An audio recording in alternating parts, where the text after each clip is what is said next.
আজ অনেক দিন পর হঠাৎ দেখা হলো তার সঙ্গে, যাকে যাকে একদিন ভেবেছিলে সে তো তোমার সব কিছু ছিল।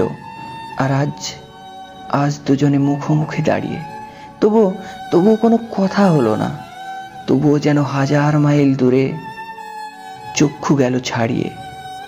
তোমার মন বলল, বল না, একটা কথা বল, অন্তত একটিবার তার নাম ধরে ডাক। কিন্তু ঠোঁট বলল না, সম্পর্কটা নীরব থাকলেই ভালো। তোমার সম্পর্কটা শব্দে বাঁধা যেত না। তুমি ক্লান্ত হলে সে বুঝে যেত, তোমার চোখে লুকোতে পারলেও তার চোখে পড়ে যেত।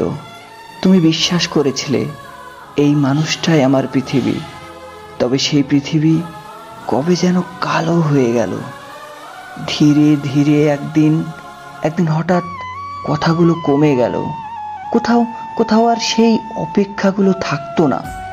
তুমি খুঁজেছিলে, চেষ্টা করেছিলে, কিন্তু সম্পর্ক তো কোনো একতরফা ছায়া হলে টিকে থাকে না, তাই না?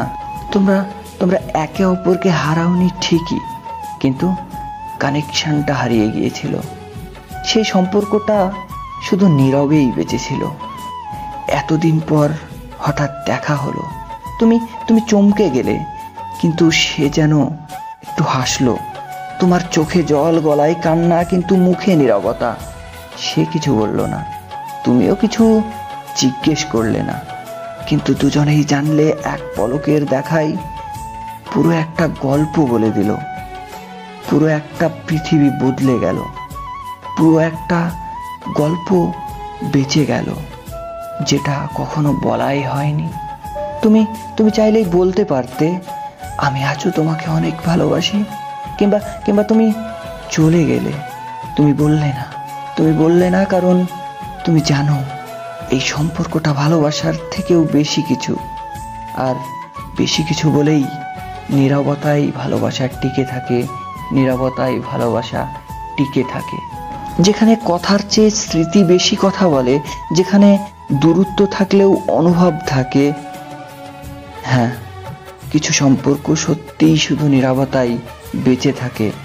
তাতে শব্দ না থাকলেও থাকে সম্মান, থাকে অনুভব, আর থাকে এমন একটা ব্যথা, এমন একটা তুমি সারা জীবন বয়ে বেড়াও নিঃশব্দে, একা, চুপচাপ, ভালোবেসে।